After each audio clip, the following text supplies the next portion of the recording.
Hi, everyone. This is acyuta-bhava from Nightlight Astrology, and today we are going to take another look at Jupiter and Saturn's upcoming conjunction in the sign of Aquarius. So today we're going to focus more exclusively on the sign of Aquarius and how Saturn acts and behaves in this sign, a little bit of a compare and contrast with Capricorn along the way. And then we're going to conclude by talking about what it means when Jupiter and Saturn get together in Aquarius. Um, we're also going to do a third episode in which we break down how to interpret Jupiter and Saturn in your birth chart and kind of round out this three-part series with some practical takeaways. But there's a lot of because it's such a big planetary conjunction. There's a lot of details to unpack along the way to really make sure that we understand the season that we're entering into. It's not just a small passing transit. This is an era-defining transit. It for the next 20 years until Jupiter and Saturn get together again, it is in some ways going to tone things happening both in the collective and in our birth charts. Especially if you were born during the early, say, 1980, 81. This is a huge transit because it's coming back in a sense to make aspect in your natal chart with that transit that you were born under. That happens to be the case in my own birth chart, for example. Anyway, I've got books, all sorts of things lined up today. So before I dive in, I want to remind everybody that I am in my last 40 days of the year Kickstarter campaign, which means that for the next, I guess, 30 some days now, we're about getting close to about 10 days into the fundraiser. I am raising funds to support my work in 2021. So if you enjoy this channel and you subscribe, you share, you like, please consider backing my work. When you donate, you can find the link to the Kickstarter in the comments section. We're at 355 backers as of the time that I'm recording this. Our goal is to beat last year's record, which was 690. So we're trying to get to 691. We're setting a good pace so far. We still have a ways to go. When you donate, you can pick up different exclusive rewards and readings and talks that I don't offer anywhere else. I have some special videos. My Astrology of 2021 video, that really in-depth look at the Astrology of 2021, is a reward that you can pick up. I have a predicting with eclipses talk, a year ahead horoscope reading where I go through the whole year in depth for your rising sign, the biggest transits of the year. I have a Nodes of the Moon workshop series that I do that's on video that you can't get anywhere else. So there's lots of cool things. And I also have all of my classes at 50% off the normal rate and $400 cheaper than even the early bird rate. And that deal is good for my year 1, year 2, or horary programs. So you can check that out. So really, it's the one time of year that I offer my courses this discounted. So be sure to take advantage of that if you're thinking you want to study it with me at any of my 2021 classes. There's 2 year 1 programs. One begins in June, one begins in November. So that Ancient Astrology for the Modern Mystic course that you hear me promoting sometimes, that's on sale through the Kickstarter. So be sure to pick that up if you're thinking of doing it. You'll save quite a bit by doing it that way. All right. So thank you guys for supporting me. I really appreciate it. It's a real honor and privilege to share time with all of you and do what I love doing, astrology every day of the year, 300 plus days of the year on average. I've been doing this now for 10 years. I've been making online content for 8, doing the Kickstarter for 7. I've grown a life and a family and a business, thanks to all of you who say that you like this enough to pitch in. So really, really appreciate it. All right. Now to business. We're going to take a look at the real-time clock first and give you a picture of Saturn's upcoming change and Jupiter's upcoming change. We went over this yesterday, but good to repeat it. So you'll see here we are in December 1st today. Happy December, everybody. And we're going to see Saturn changing signs imminently, as in the 17th. And then by the 19th, Jupiter comes in. And then you're going to see them get together on the 21st. So that's our magical moment. Now, Saturn already gave us a little taste in the sign of Aquarius. Let's go back and just show you what that was like. So here we go. This was coming through last spring. And we saw around the end of March, Saturn entered into Aquarius. And then we saw Saturn get into first couple of degrees of Aquarius before turning retrograde, and then finally moving out of Aquarius by early July. Do I have that right? Let me just go back. It might have been late June.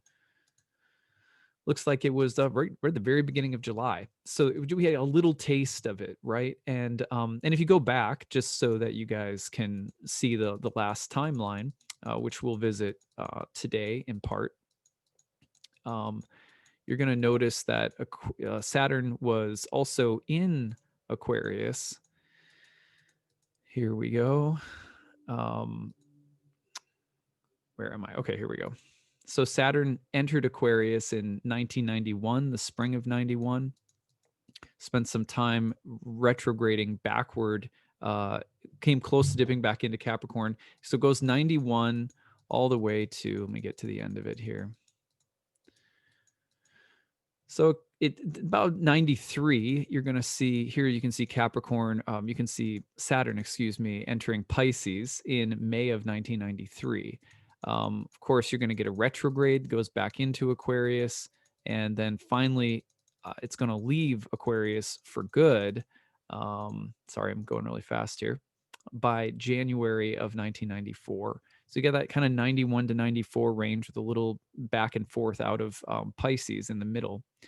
Now, if you also, you can track things back for Jupiter by 12 years. If you want to do this in your own chart, it can be helpful just to look at, what was going on in your life during those times and so forth. But you're looking at Jupiter being, let's see here. Here we go. So Jupiter goes into Aquarius in about January of 2009, and then it's going to spend a year there into the beginning of 2010. So that era is also very important.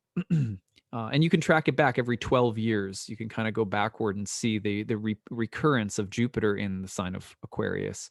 So those are handy exercises to do just in terms of tracking where the planets were in your birth chart. Where is the whole sign house of Aquarius in your birth chart? You look at that and then you go back 12 years and then you go back 12 years. You can go back to the early 90s to see where Saturn was at and what was happening in your life.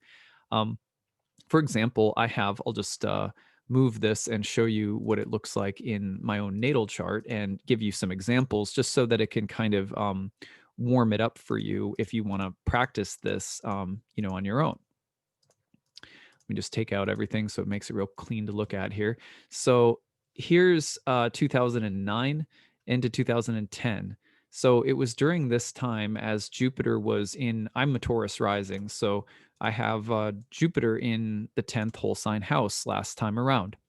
Well, it was during that time that my first book was accepted for publication through a big press in New York City. And then I, by the end of that, I had received my first paycheck as an author and had a book coming out. Would end up going on a national book tour and things like that. So, Jupiter in the 10th house can often, grant success in professional endeavors and things like that, or you take some next step of growth in your professional life. Now, if I go back, just show you again, this is kind of interesting. So I'm going to go back to what was happening in my life. Okay, hold on. I got to switch the hours again here. So you're looking at 1997 in January to like 1998. Now, what's interesting about that period of time in my life is that I decided to leave high school early and go to college. In Minnesota, there's a program called post-secondary enrollment option. And basically you can start to, you can go to a community college or even some of the universities in Minnesota during your junior and senior year, part-time or full-time in some cases. I ended up going full-time. And one of the reasons I did it was because it would allow me to start studying, almost exclusively studying philosophy, which I was absolutely in love with. And so as Jupiter entered my 10th house, I got the idea to go to post-secondary enrollment and ended up, by the end of that Jupiter transit, studying philosophy and theology to a certain extent. And that would, of course, have a huge impact on the future trajectory of my career in a weird way. So that's when I first started getting into things like Neoplatonism and the ancient mystical Greek thinkers that in some ways are still at the foundation of what I do with my life as an astrologer. Got interested in Eastern philosophy at that time. So I was really young, like I was in high school, but you can see it back then as well. Now, now just check this out. Let's take let's go back to Saturn in Aquarius. This is when I was really young, right? I was born in 81, so Aquarius gets in the early 90s. I'm about 10 years old. But here's what happened at that time. At during that particular time of my life, my father his career was growing, and it was changing and shaping the direction of my entire family's life as a result. So I think that that's really interesting that, it wasn't my career, but it was my father's career, and that the changes in his career would shape my trajectory and my family's trajectory so much. So this was really big moments for my dad's career when Saturn was in my 10th and I was just 10 years old. I thought that was fascinating. Anyway, so um and there's a lot more I could say about that, but this is a simple exercise that you can do with your birth chart. Just put your, kind of put your rising sign on the ascendant, like, okay, I'm a Gemini rising. Track those transits back to the early 90s with Saturn, or those increments with Jupiter, and see what was going on. That'll give you some clues as to the kinds of themes and kind of the mood of the transits that are coming up. So it's a good thing that you can do. All right, so enough of that. Now, what I want to talk about today are some of the features of Aquarius and what to expect in particular from Aquarius. So, what makes Aquarius, Saturn as the ruler of Aquarius? Sometimes people think it's Uranus, and I'm just going to sort of gently push back and say, until a student studies the full range of the dignity schemes that ancient astrologers used, it's really not a good idea to use outer planets as sign rulers. The reason for this is that planets were not just sign rulers. They were sign rulers, they had detriments. They were exaltation rulers, they had depressions. They were triplicity rulers by day or by night. There were participating triplicity rulers. There were term and bound rulers and slightly different schemes for the term and bounds. There were decan rulers and different schemes for the decan rulers. You can't just plug a planet into that system, because it's like a tapestry. And it's sort of like saying, the tapestry has a weave and a whole pattern to it. And you can't just insert something into it in one part. It has to somehow be pulled through the whole thing. Modern astrology isn't even close to being able to do that yet in terms of the newly discovered planets, what to speak of, asteroids and so many other things. So I'm not saying don't use the outer planets. I'm just saying I don't think that they make them, once you study traditional astrology, I think most people realize they don't make the most sense as sign rulers, because most people don't even really understand what sign rulers are, what they do, or how they were used. And they just think there's some kind of symbolic association. And you can make some really interesting symbolic associations between Uranus and Aquarius. I'm not saying you can't, or between Pluto and Scorpio, or Neptune and Pisces, but and I'm not trying to police anyone, right? But it's very important that people understand that you can't just jam a planet into a sign as a ruler and not even understand what rulerships are, how they work. Which, unfortunately, like I discovered this myself. I had no idea how they worked when I started studying classical astrology, and I was like, oh wow, this is very, very different. And so that's something I'm going to start by saying. We're talking about Aquarius as the rulership, the traditional classical rulership of Saturn. It is Saturn's diurnal or masculine yang air sign. Every planet in ancient astrology had two signs, a masculine and a feminine, a yin and a yang, except for the sun and the moon, who were sort of the quintessential yin and yang and had their own territories and didn't cross over, though they were said to potentially share a kind of secret mutual reception between Cancer and Leo, which is another topic altogether. But so we're treating Saturn as the ruler of Aquarius in this talk. Now, first thing to know is that Saturn slightly prefers Aquarius to Capricorn in ancient astrology. The reason for this is we have some understanding of why this was, but maybe there's more that we don't know. But the first thing to say is that Saturn slightly prefers his masculine domicile, or her masculine domicile. Saturn is talked about as both masculine and feminine in ancient astrology, interestingly enough. But Saturn slightly prefers the yang air sign, let's say, of Aquarius, because Saturn rejoices in the diurnal signs, or the masculine signs.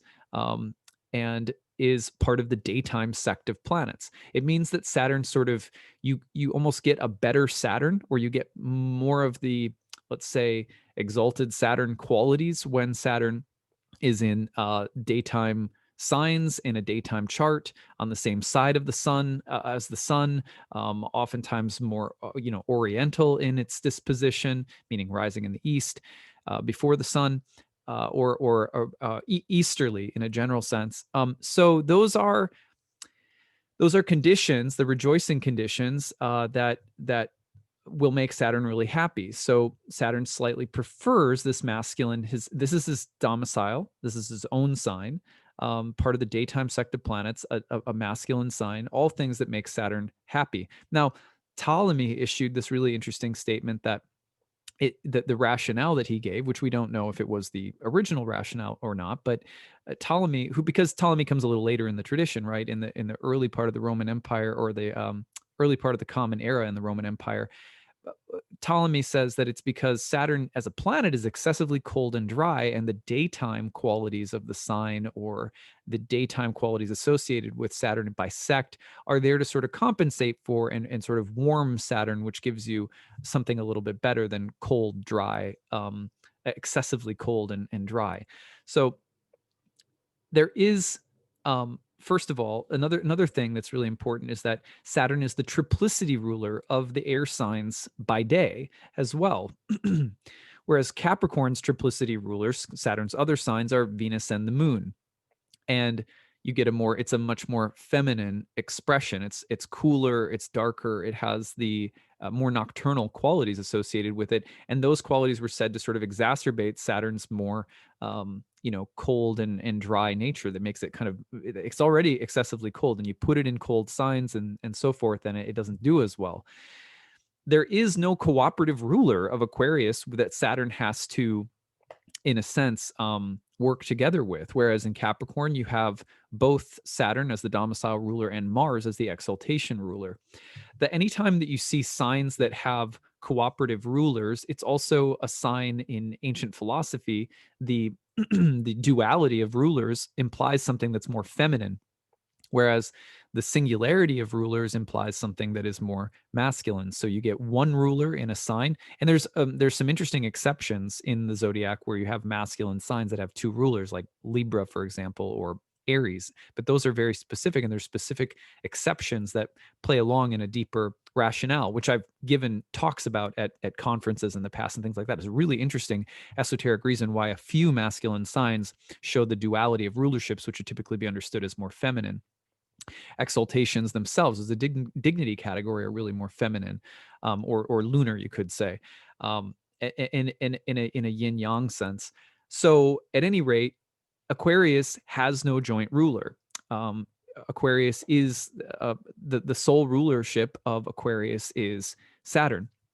When there is a single ruler, the ideal of that sign, karmically speaking, or the ideal that the sign is pointing to in the life of the native, has less to compromise. There's less that it's going to have to compromise by virtue of the fact that there is no other ruler that may have a separate agenda. So Aquarius has this more kind of sort of singular focus behind it, and Saturn does better with that. You're also going to see that Aquarius is a fixed sign, solid or unmoving, whereas it was also, literally called solid signs. We call them fixed now, right? But solid or unchanging or unmoving. Now, Capricorn, Saturn's other sign, is by nature tropical. The word tropos, of course, means to turn. You get to Capricorn, you're at a pivotal turning point, more prone to excitability and change, suddenness, and in a sense, sort of rashness. Whereas Aquarius, you're going to get more of these enduring qualities, these stable qualities, and Saturn prefers that. Now, Saturn as a planet is already associated, remember, with impermanence, decay, old age, death, the relation between time and timelessness, the boundary between the two.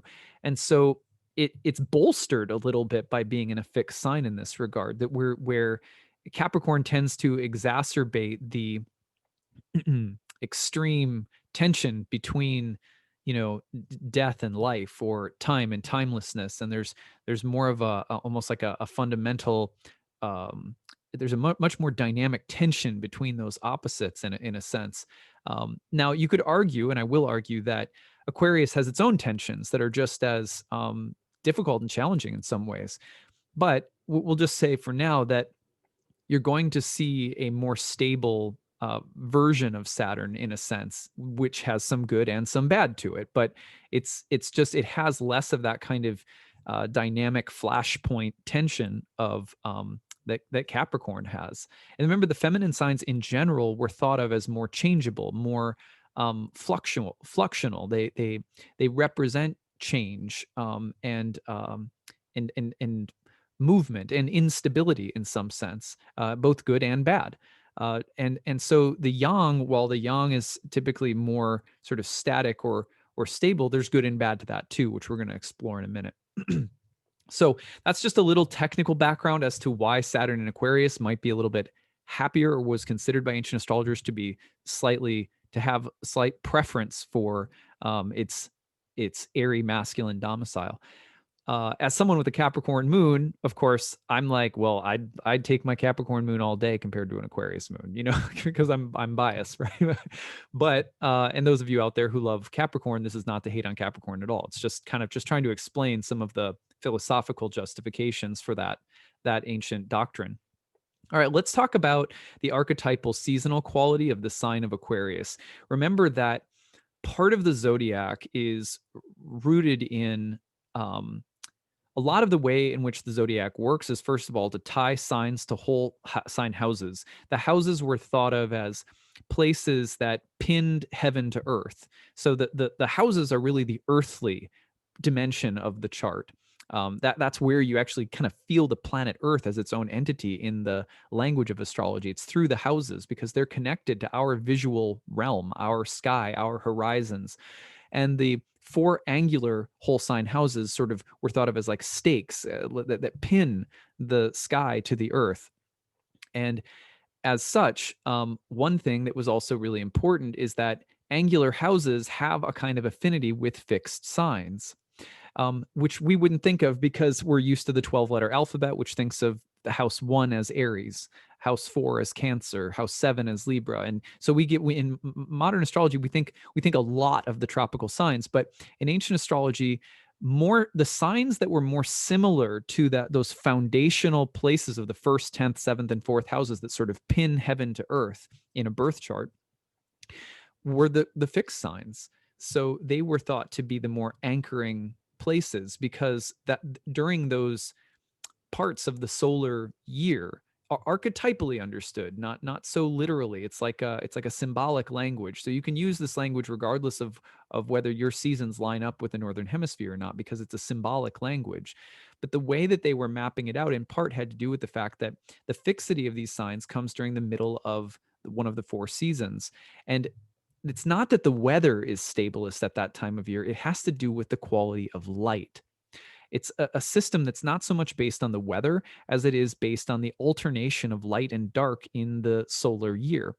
That alternation of light and dark is fundamental to Hermetic philosophy, Platonic philosophy, Pythagorean, Orphic, Egyptian mysticism, Indian philosophy. All of the ancient mystics were very interested in the alternation of light and dark. You see the exact same thing in the I Ching in terms of the entire mapping of the 64 hexagram sequence. It's all about the alternations and the variations between light and dark. And the two are just as sacred. It's not light and dark as in good versus evil. The Zoroastrians get into that a little bit more, and there are some people who will sort of moralize the struggle between light and dark or make one better than the other. But by and large, you see people understanding these as two complementary opposites that are working together and can express a huge range of different symbolic meanings when interpreted in an oracular setting. So, for example, what's happening during Aquarius season? Well, during Aquarius season, let's start by saying you're on the dark half of the year, symbolically speaking. So you're working from the fall equinox all the way up to the spring equinox, Libra to Aries. Again, symbolically speaking, from the Northern Hemisphere standpoint, where this symbolic language was created and the way it was oriented, that is the time of year where there will be more darkness during the 24-hour period than there is light. If you flip it around, on the from Aries to Libra, you're on the light half of the year. Will there be more light than dark? So this is the dark half of the year, Aquarius, but it is the light side of the dark half of the year. There's a dark side of the dark half of the year and a light side of the dark half of the year. And then on the light side, there's a light side of the light side of the year, and there's a dark side of the light side of the year. The first three signs of autumn are the dark side of the dark half of the dark half. All right, the dark side of the dark half of the year. When you get to Capricorn, Aquarius, and Pisces, the light is moving upward and emerging and growing again. So the light is growing, but it's still on the dark half of the year. So Aquarius comes in the middle of the light rising from within the darkness of the dark half of the year. Okay. Now you have to kind of grok that, because it's a full alternation of yin and yang throughout the whole year. And so much of the meanings that we get from the signs are not rooted in gods or myths about gods. Those myths sort of loosely are associated or affiliated with a more basic alternation of light and dark. So what's happening in Aquarius? Light is steadily rising out of the darkness, but the darkness is still empowered. The darkness is still dominant. And that's where we get, in a sense, that's one of the most core reasons. It's a core rationale behind so many of the different expressions that we understand to be Aquarian. And it's also arguably one of the reasons that Saturn comes to be associated with this sign as well as with Capricorn. We're not going to unpack Capricorn right now, just Aquarius. But how can we see this, for example? Well, light steadily rising out of the darkness while darkness is still empowered tends to translate into a fixation on the future in contrast to the status quo. The future being seen as the distant light or ideal toward which one is heading. In this sense, the rise of light in the future vision of the summer solstice, the sun rising up its arc in the sky, the ecliptic rising up toward the pole star, the fixed ideal toward which we're moving. So and that's coming out of the darkness. That tends to pit the past against the future.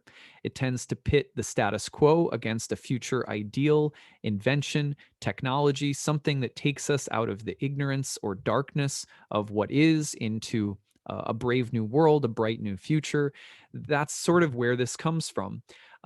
But it also pits the status quo or what is against the new or the future in a way that is sometimes very difficult. If you look back, for example, and you think of sort of Aquarian moments in history, just on a purely sort of symbolic associative level, you think of people like Galileo and Copernicus, and basically heretics who are pushing the boundaries and saying, no, there's something more. There's a different view. There's a different understanding of the cosmos. And they're threatened, by the institutions, the powers of the world, the Catholic Church, for example, and so we always tend to think of that as being Uranian, but actually Uranus is associated with Aquarius because we have this ancient sort of symbolism of the light rising out of the darkness while the darkness is still empowered. And this is a fixed sign. The fixed sign means that the degree to which progress in the future and a future ideal are pitted against some kind of status quo can be very extreme and set in and like stubborn and rigid and sort of defiant towards one another. And we get that in Aquarius a lot. You also have the status quo is broken. There's a more ideal state. This could be technological, scientific, social, cultural, political. But it's not just that people take this to mean that Aquarius is the sign of real, true progress. Well, yes and no. It depends on what you mean by progress. Remember that ancient astrologers believed that the universe, the material universe, material energy, that's only one kind of energy. There's spiritual energy as well. And it's there's so many dimensions of reality. And part of the goal of astrology is to help us sort of start to awaken to our nature as multidimensional beings who are more than just material. On that path, one thing that they're very clear about is that time is the moving image of eternity, as Plato says. What does that mean? It means that, look, you're going to have light ages and you're going to have dark ages, round and round and round. There's no beginning and there's no end to this. It's cyclical, it's eternal. And so we're watching a shadow dance between light and dark. And of course, at this stage of the great circle, you'll always feel that sense that the perfect ending is in the future somewhere. And so we worship at the altar of the future in Aquarius in particular. But that future can look very different to a Republican compared to a Democrat, from a libertarian compared to, someone else with a different philosophy. So everyone is always captured by Aquarius, in my experience, in terms of it being the sign of progress, the sign of some kind of uplifting, bright future. But people have very different ideas about what that means. And remember that ancient astrologers thought of time itself, light and dark ages, as constantly cycling and circling. So if you get too caught up in worshiping at the altar of the future or at the altar of the past, oh, it was so good way back then, a little bit more Capricornian. Oh, it was so good way back then, but you know, the future is we've lost ourselves. We need to get back to the golden age. We need to get back to the garden, right? That's a little bit more Capricornian.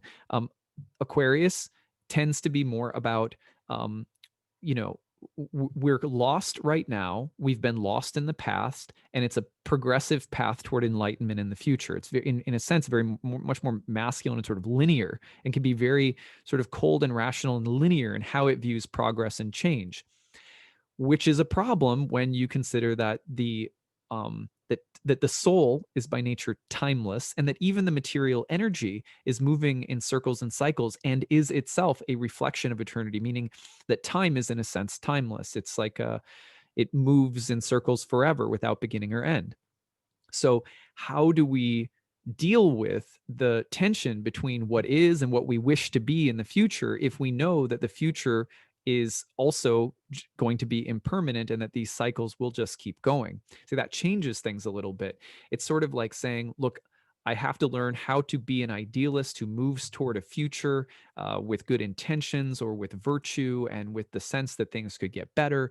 Is that's an archetypal reality that is a part of the Leela of divine creation. But we have to learn how to carry that in a way that we don't get sucked into believing that the future will save us. No, it's nothing in time, in the past or the future, will save us, because who we are is timeless, right? And even material reality in itself is timeless if we start to understand that these patterns move in cycles like they do. So you have to take all of that into consideration when understanding the sort of ancient view of the signs in these cycles and um, motifs about progress in the future. All right, so there will tend to be Aquarius will tend to get fixated on the future, onto an ideal state that one believes should lead us from the past toward the future, from a broken status quo or a broken history toward a more ideal state.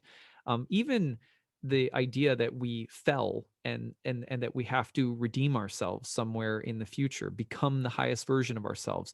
The New Age movement, the human potential movement, the fixation in modern astrology on the evolution of the soul from one lifetime to the next, mastering lessons as we go.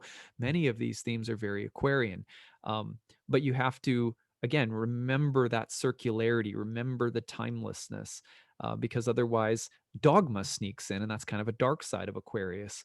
Um, the focus on whatever is marginalized or in the dark, as opposed to something in the future that's more ideal, where the marginalized thing sort of emerges from the clutches of darkness. That's also a big theme for Aquarius, and that can be a good thing. For example, you think about like in the early 90s, the race riots after the Rodney King beating.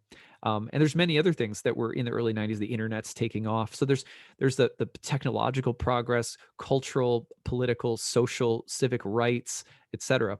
But you're also going to get and we had that already in this recent entry of Saturn back into Aquarius. George Floyd was killed, and then what happened? Massive riots and demonstrations and peaceful protests all around the world. So this is the kind of stuff that tends to happen in Aquarius. The system is broken. What is the more ideal state in the future? But then you can get this. Sometimes you also get this zealous quality, which is part of Aquarius as well. remember that the railing against what is and focus on a new future will sometimes it'll come out. It's a revolutionary spirit, but it can come out sometimes in real extremes. Utopian thinking. You know, for example, one of the things that, whether you agree with any of this or not, please don't go bananas. Just try to think about all of this archetypally.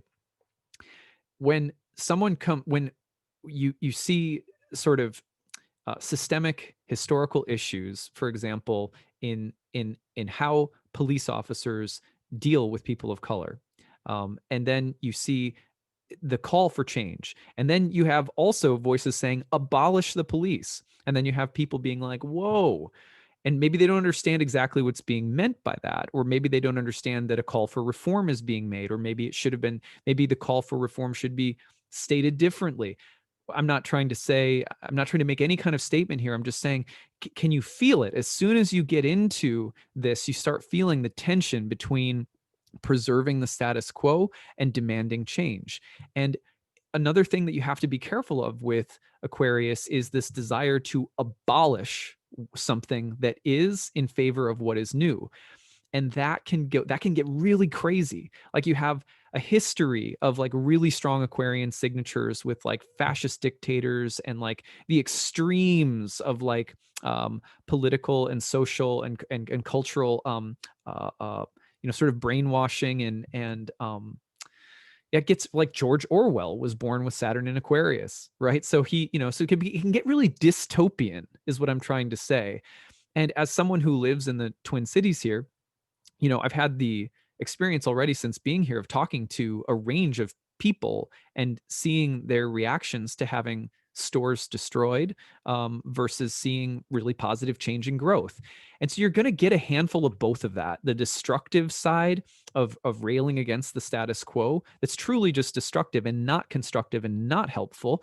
But on the other hand, you're going to get things that are more truly that represent some steps in the right direction for different kinds of issues. Now, it's tricky to talk about this, right, without trying to let my own bias come in, right? But the thing that I'm trying to point to, well, let me give you another example. Sarah Palin has a load of planets in Aquarius.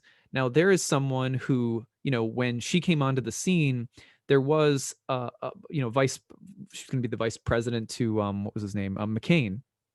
And, I remember people, at the time when I was into astrology, people were like, how can she be Aquarian? And I was like, it's a Saturn sign. Like, what are you talking about? Like, this was, I was sort of starting to understand some of the differences and being like, no, because anybody who represents kind of revolutionary, she was a woman, which was, I'm not sure if she was the first vice presidential I know Kamala is the first that's actually elected, but was she the first who actually ran for vice president? I don't know. I can't remember. Maybe you guys can help me with that. But anyway, my point is that it doesn't matter if you're a politically conservative or politically liberal or whatever you consider yourself to be. Aquarius will focus on that revolutionary theme and energy in any direction, right? So you can see it, and I have some examples that I'll show you in a minute. So at any rate, there's going to be that polarity between the status quo and what's envisioned as the distant future ideal, because of the fact that the sun is moving out from the darkness toward the light in this fixed sign, still on the dark half of the year. We see this in the myth of the water pourer Ganymede. He is the best, most virtuous, beautiful, youth who Zeus sort of covets. By the way, let's talk about the word covet for a second. Covet, to desire, this is the etymology, to desire or wish for inordinately or without regard for the rights of others. To desire or wish for inordinately or without regard for the rights of others. To covet. Also, covet, desire, lust after, probably ultimately from Latin, cupiditas. That would be passionate desire, eagerness, ambition, from cupidus, very desirous, from cupere, long for or desire. And that's connecting, of course, to Cupid. This is very interesting because Ganymede has a lot in common with Cupid. And in the sense that Zeus lusts or longs for or covets this young boy and abducts him, some say through an eagle form, abducts him, takes him up to heaven, and makes him his water bearer. But this puts him in a really difficult position because then the humans, in a sense, can covet the position of Ganymede because he gets to hang out with the gods. It's an envious position. He's sort of semi-divine all of a sudden. He's the best among human beings, or the highest potential. But at the exact same time, you have Zeus coveting him and something that he has. So you have it's as though you can't win if you're Ganymede, right? The gods are slightly jealous of you and want to hold and possess you, Zeus, and the people are maybe jealous that you're in that position. It's not really an enviable position to be in because you're not quite a god and you're not quite a person. You're in this weird liminal state where you're sort of dissociated from both the realm of the gods and the realm of people. And this is something that I think Aquarius as a sign often embodies this weird sense. Like hear people say Aquarians love humanity but hate humans. I think it's the other way around. I think it's that Aquarians sometimes, if you have a lot of Aquarius energy, sort of identify with it psychologically. There's a sense in which you feel otherworldly while in this world, or you may not feel quite connected to other people. And some of that is because the Aquarian energy by nature is so unique and so different from that status quo. And there's this weird way in which that can then marginalize you, or it can be an alienating factor. So there's this sort of beautiful alien quality to Aquarians. Like if you ever see Aquarius rising people, some of the most interesting like peacock displays of, peacock pageantry displays of fashion, like just sort of the beautiful alien, right? So, and that all kind of relates back to this myth of Ganymede. And so we have to be really careful because some of this also tells us that part of what happens with Aquarius is we also get into there's this dichotomy. Whoever has power in power hierarchies in the world, which always have existed, we've always had dominance hierarchies, but it's just part of nature, and people try to dominate each other. Whoever is dominant, right, and whoever's alienated or marginalized on the other side will tend to covet or desire or want more power, status, recognition, authority, say, whatever the case might be, or even just rights. But one of the things that we have to be careful of is if there's an oppressor that is marginalizing, alienating, putting their foot on other people, that's something that Aquarius can very nicely represent the need to level the playing field or move toward a more enlightened state where things are fairer, right? And this is an air quality in general. Libra's like this as well. Gemini, a little different Gemini, but it's still a little similar there too. Gemini is concerned with objectivity and open-mindedness. Still, on the other hand, you have to be really careful because sometimes there's just a desire to flip the dominance hierarchy. Well, the like let the oppressed rise up and take over and ironically can become the oppressor. And this is what often happens in revolutions. You have the American Revolution, right, which arguably is like this. Okay, United States is coming together. This new land is coming together. We're liberating ourselves from the monarchy and all of this, but then we become the oppressors and kill native people. You see the same thing in the French Revolution, where who was it, Robespierre, or who it's like one of the figures. He ends up becoming the next tyrant. So you always have to be careful as well because oftentimes the people who are most insistent that they are being oppressed and that something needs to change can sometimes be fueled by jealousy and the desire for revenge, or the desire to simply flip the power structure in the opposite direction. And that's going to just keep a vicious cycle going. And that's a really tricky thing to talk about because we can identify a virtuous cause, but our motives can still be colored by the desire to win or dominate other people. And that's why there's so many warnings from great teachers all over the world that don't let your righteous cause turn into self-righteousness, because that's when things get flipped. And that's a big part of Ganymede, where you have this lust and this jealousy associated with something that is bright, shining, and virtuous. And so there's almost like a lust for an ideal, and the lust for it can turn into a weaponization of the ideal against other people.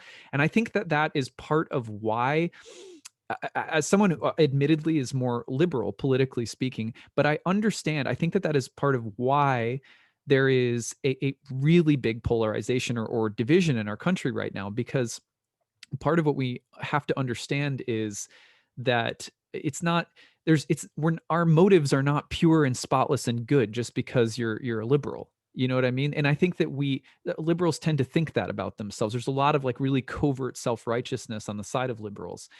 And I'm sorry if you disagree with me, but that's just my own opinion. Now that's my bias speaking, but it doesn't matter, because you can turn the jewel of this archetype in a lot of different directions. And hopefully I'm giving you enough insight to kind of do that on your own and figure out how you see that in the world. For example, people that have Saturn in Aquarius that are really good examples of this would be, one person in particular who has pointed this out quite a bit would be Jordan Peterson. He's one of my favorite philosophers. I don't like everything he says because he's probably more conservative than I am in different ways. But I find that myself as a liberal, that I've always, maybe it's the fact that I have Jupiter and Saturn in Libra when I was born, but I'm like, I like putting myself in the shoes of lots of different people and lots of different arguments about things and really considering it. And it helps me to more carefully understand my own position, but while respecting other people. Um, Jordan Peterson is someone who talks a lot about the potential for, he talks about both the traps of the traps of ideology that people on the right or the left can fall into. And this is a Saturn in Aquarius expertise that he has that I think is really unique. Now, if you don't like Jordan Peterson, let's still be friends. But let's flip it on the other side. How about Jon Stewart?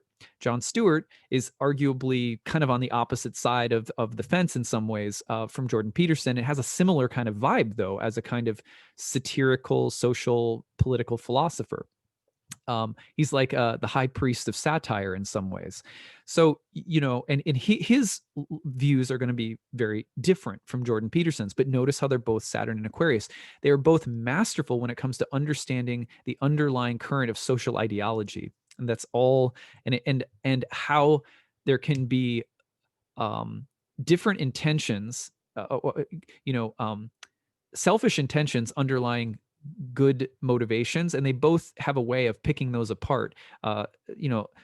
Peterson more critically and rationally, and Stewart more humorously and satirically. But I think that that's a really interesting juxtaposition of two Saturn and Aquarius figures. George Orwell. You also have other really interesting people like Ayn Rand. I don't know if you guys know her. I mean, think about her philosophy if you know anything about it. Ruth Bader Ginsburg. You have Carl Sagan. A lot of different minds, but they're people who have ideology really drove them in some way, or the relationship between life and ideology. Carl Sagan, of course, was, Science. What was that book? Science, the Demon Haunted World, or Science as a Candle, or I don't remember what it was. But Carl Sagan was, like the show Cosmos, was such an interesting place for people who were, both rational but also poetic and sort of had emotional intelligence, but maybe were more on the agnostic or atheistic side of things. He's someone who brings together a lot of interesting things ideologically.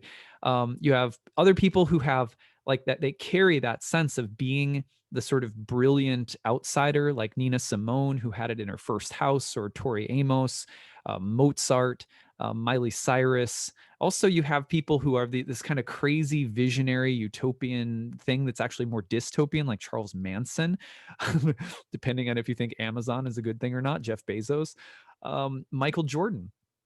ultimate, kind of come from behind underdog story. It was an interesting part of that. Howard Hughes, who was quite inventive. Houdini, another one that was like really kind of an inventor and sort of um, ahead of his time in some ways. Carl Jung, did I mention Carl Jung? Yeah, Carl Jung's a good example too. So anyway, those are just a few. Robert Oppenheimer, who worked on the Manhattan, was kind of in charge of the Manhattan Project. So it's not just, I hope I've diversified the field around Aquarius enough for you, and that none of you are hurling tomatoes at the screen right now. Anyway, pros and cons: an emphasis on outsiders being heard, new ideas, forward thinking, a clash between habituation and progressivism, depending on how you define that, inventiveness and genius. On the other hand, you kind of get that rebel without a cause motif, or becoming what we oppose, or jealousy or covetousness driving our ideological beliefs. Also, Frankenstein-like inventions or Promethean pride. Let's progress at all costs, but actually we're making a monster. I guarantee you, with Saturn about to square Uranus, we're going to get into all sorts of interesting things about vaccinations, and like, it's just like, wow, that's going to be really interesting. We'll be talking about that later, but um, you have disembodied or dissociated qualities, potentially worshiping at the altar of the future, for better or worse. Loves humanity, maybe a little bit more disembodied on the personal level. Ideologically driven can make us dissociated from actually organic connection with others. Intolerance versus open-mindedness. What does that really mean? That's not just a statement, it's a question. Social experimentation, regulation, laws, and censorship around the social experience, right? Those are all dynamics that are going to come up with Aquarius. Now, finally, what does it mean that Jupiter is in this sign? I'm going to close with this really quickly. Jupiter grants zeal, enthusiasm, youthfulness, and abundance to all of these qualities and dimensions of Saturn in Aquarius that we've talked about. It adds a kind of zeal and enthusiasm. Enthusiasm from the word entheos, the God within. It's inceptional. Zeus Jupiter tends to start things, things that are going to take a while with Saturn. Rise of famous Aquarian themes or realities becoming bigger, more pronounced, more global, more exciting. Fervor and almost like the fever of ideology will probably become very, very strong. It already is, but it'll be more with the sense of clashing ideas about what the better future looks like. And there's going to be a real push-pull again between Uranus and Saturn during all of this. There's a discipline quality to Saturn, but it's met with optimism and good fortune with Zeus. Now, the last thing that I'll leave you with is from a book by Charles Aubert called The Classical Seven Planets. He talks about Zeus, Jupiter, right here, and I'm just going to read you one thing that he says. Modern astrology often sums up Jupiter by the one word expansion. This is part of the meaning, but by no means all. Expansion is part of larger connected group of concepts. Jupiter is the planet just below Saturn. Along with the Sun, they are the largest planets, so each of them has an association with rulership, power, and control. In the mythology as it was interpreted by Plato, Proclus, and others in the Platonic tradition, Jupiter or Zeus is the demiurge, the creator or architect god who formed the manifest universe along the lines of patterns revealed from higher levels through Saturn. See, Saturn is associated with the higher mind, and it's associated with contemplatives and mystics. It's closest to the numinous realm of the divine. In terms of the planetary mythology, you can think of Saturn as giving creator and architect Jupiter the laws and patterns that Jupiter looks to as the template for his work. This means that Jupiter is not just expansion, but creation, giving order, bringing things together to make a harmonious whole. So you see that feeling of it being almost like a moment of architectural genius, or the moment of designing something new, or there's going to be competition around what is the best design or what is the new order. And then whenever there's new order, there's always the potential for stormtroopers to show up, right? So and Darth Vader and fights between Jedis, and like that's what George Lucas was playing on, really. So anyway, in the next episode and last episode of this series, what we're going to do is we're going to take all of this and try to consolidate it down to some basic interpretive principles that you can apply to your birth chart. We'll take them through the houses. We'll talk about what it means if you have your Saturn return coming up in Aquarius. We'll talk a little bit about the square to Uranus that's going to be part of the year ahead. So a little bit more to go, but I wanted to break this up so we didn't get too much all at once. So last reminder, my Kickstarter is going strong. I need your help to get to 691. We're almost there. Pick up, half off tuition to any of my 2021 programs. If you're in one of my courses, you can pick up year 2 or horary. If you're brand new and you're thinking of studying, you can pick up a class and start in June or November of 2021. And again, it's half off. So it's a really good deal. I only run it this time of the year. Thank you, everybody, for listening. You can find the link to the Kickstarter in the comments section below. If you have other insights, please keep it kind. I know some of the stuff that came up today could be very polarizing. Let's just keep it really civil and leave your comments and insights in the comments section below. I love hearing from you guys. All right, take it easy, everyone. Bye.